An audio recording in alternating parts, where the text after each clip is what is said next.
Hi everyone, अभिषेक classes YouTube channel पर आप देख रहे हो भारत देश की सभी सरकारी नौकरियों की जानकारी। आज इस वीडियो के माध्यम से हम बात करने जा रहे हैं इंडिया पोस्ट ऑफिस जीडीएस भर्ती की कंप्लीट प्रोसेस के बारे में। फॉर्म अप्लाई से लेकर के फाइनली जॉइनिंग तक जो प्रोसेस चलता है इस भर्ती का, एक एक स्टेप बाय स्टेप हम आपको बताएंगे। ये तो सबको पता है ना कि जीडीएस की भर्ती निकलती है हर साल पोस्ट ऑफिसों में। 10वीं पास फॉर्म अप्लाई करते हैं, 10वीं के अंकों के आधार पर डायरेक्ट नौकरी लगती है। कोई एग्जाम्स, कोई इंटरव्यू, कोई फिजिकल कुछ भी नहीं होता है। तो आपकी भी 18 वर्ष कंप्लीट हो चुकी है उम्र, तो भर देना फॉर्म इस बार अगर नहीं भरा है तो, क्योंकि इस बार जो वैकेंसी निकली है जनवरी 2026 में, इसके फॉर्म बंद हो चुके हैं। अब तो रिजल्ट आना शुरू हो गया है। तो अब आपने इस भर्ती का फॉर्म अप्लाई किया है तो देखो, या करने वाले हो तो आप लोगों को ये भी बताऊंगा इस वीडियो में भी कि नेक्स्ट वैकेंसी कब आएगी। तो देखो, पोस्ट ऑफिस जीडीएस भर्ती की बात कर रहा हूं। 28,636 टोटल वैकेंसीज इस बार निकली है। जनवरी 2026 शेड्यूल 1 नाम से ये नोटिफिकेशन आया हुआ है। साथियों, इसकी फर्स्ट लिस्ट आ चुकी है। 28,588 कैंडिडेट्स का नंबर आया है। ये सब बच्चे अपना फर्स्ट डॉक्यूमेंट्स वेरिफिकेशन करवा रहे हैं। 23 मार्च डॉक्यूमेंट्स वेरिफिकेशन की लास्ट डेट है। पहले ही बता देता हूं कि 28,588 में से आधे से ज़्यादा बच्चे बाहर हो जाएंगे और आपकी और भी बहुत सारी लिस्टें आएंगी। तो प्रोसेस की अगर बात करें तो देखो, फर्स्ट लिस्ट आ चुकी है 6 मार्च को, ठीक है, और 23 मार्च तक इसके डीवी चलेंगे, यानी फर्स्ट डीवी चलेगा। उसके बाद सेकंड लिस्ट आएगी। सेकंड लिस्ट आने में लगभग, जैसे ये प्रोसेस है ना 23 मार्च, इसके ठीक 20 दिन और मान ली जाए तो 20 दिन का समय लग जाता है फर्स्ट डीवी और सेकंड डीवी के बीच में। अगर देखा जाए तो 15 से और 12 अप्रैल तक सेकंड आपकी लिस्ट आ जाएगी, ठीक है। उसी प्रकार थर्ड लिस्ट भी आएगी, फोर्थ आएगी, फिफ्थ आएगी, क्योंकि एक्सपेक्टेड लगता है कि 5 ही मेरिट लिस्ट आए, क्योंकि इस भर्ती का प्रोसेस कंप्लीट हो जाएगा 30 जून 2026 को। और जैसे ही भर्ती का प्रोसेस कंप्लीट हो जाता है, कोई भी मेरिट लिस्ट नहीं आती है। साथियों, फिर आपकी जुलाई में नेक्स्ट वैकेंसी आएगी जीडीएस की शेड्यूल 2, ठीक है, उसका नोटिफिकेशन आएगा तो आप उसमें भी फॉर्म अप्लाई कर सकते हो यदि आपका इसमें नहीं होता है तो, या फिर आपकी मनपसंद पोस्ट नहीं मिलती है, आपको बीपीएम का पद नहीं मिलता है तो। साथियों, ये जुलाई में नहीं आती है, ठीक है। शेड्यूल 2 अगर जुलाई में नहीं आता है तो ये जो शेड्यूल 1 वाली भर्ती है, ये वाली भर्ती, इसका प्रोसेस आगे बढ़ सकता है। और जब प्रोसेस आगे बढ़ जाता है तो और लिस्ट आ सकती है, ठीक है। कितनी लिस्ट आएगी तो ये प्रोसेस कितना बढ़ता है, कितने दिनों के लिए बढ़ता है, उस पर डिपेंड करता है। लेकिन अभी मैं 5 लिस्ट बता रहा हूं। अगर भर्ती का प्रोसेस बढ़ जाता है तो लगभग 6 लिस्ट भी इसकी आएगी, ठीक है। अब कितना बढ़ता है नहीं बढ़ता है वो चीज आगे देखी जाएगी, लेकिन वो चीज मैंने आपको बताई है जो है। अब यहां पर आप सुनो, देखो, लिस्ट फर्स्ट आ चुकी है और फर्स्ट डॉक्यूमेंट्स वेरिफिकेशन 23 मार्च तक चलने वाले हैं। हेड ऑफिस में ये डॉक्यूमेंट्स वेरिफिकेशन होंगे, ठीक है। सबको पता है मैसेज आ चुका होगा। नहीं किसी के पास मैसेज आया तो जब आप लिस्ट देख रहे हो ना, लिस्ट, जिस लिस्ट को आप देख रहे हो, आपका रजिस्ट्रेशन नंबर मिल गया है।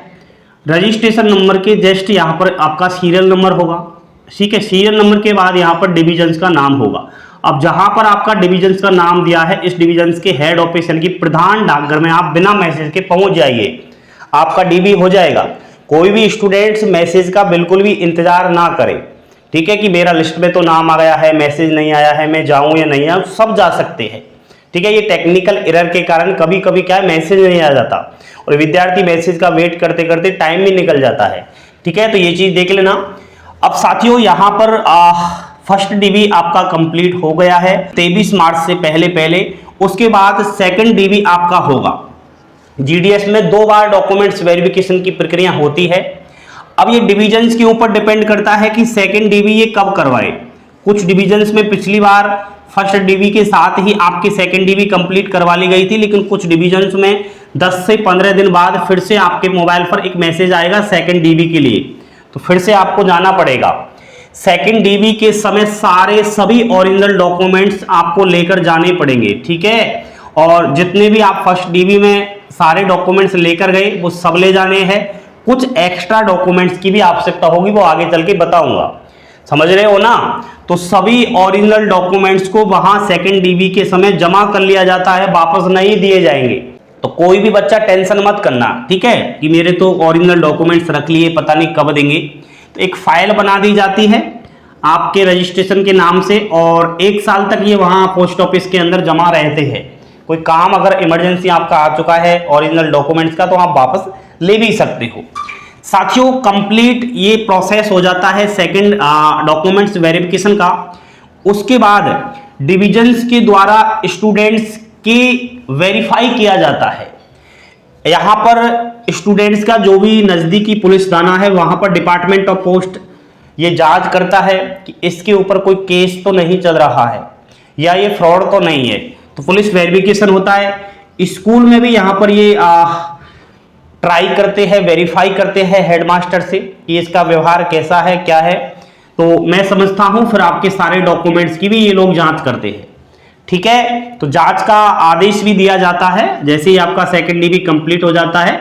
ये प्रोसेस कहीं कहीं जगह जॉइनिंग से पहले और जॉइनिंग के बाद भी हो जाता है, पुलिस वेरिफिकेशन वगैरह, स्कूल का वेरीफाई वगैरह। तो वो चीज थोड़ा डिविजन्स के ऊपर डिपेंड करता है। अब यहाँ पर सेकंड डीबी कंप्लीट होने के बाद कुछ फॉर्म्स आपको मिलते हैं। ये फॉर्म्स 15 दिनों के अंदर अंदर आपको जमा करवाने होते हैं। जैसे कि मेडिकल, आजकल तो मेडिकल पहले ही आपसे फर्स्ट डीबी के समय ही मंगाया जा रहा है, तो वो आप दे चुके होंगे। नहीं दिया है तो फिर वापस आपको सेकंड डीबी में देना होगा। मेडिकल फिर एफिडेविट बनवाना है।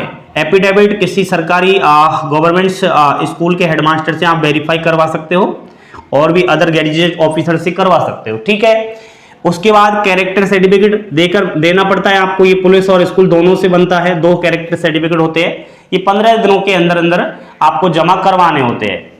अगर डॉक्यूमेंट्स फर्जी आपके निकलते हैं, पुलिस वेरिफिकेशन नहीं होता है, स्कूल वेरिफिकेशन नहीं होता है, तो जॉइनिंग के बाद भी आपको हटाया जा सकता है।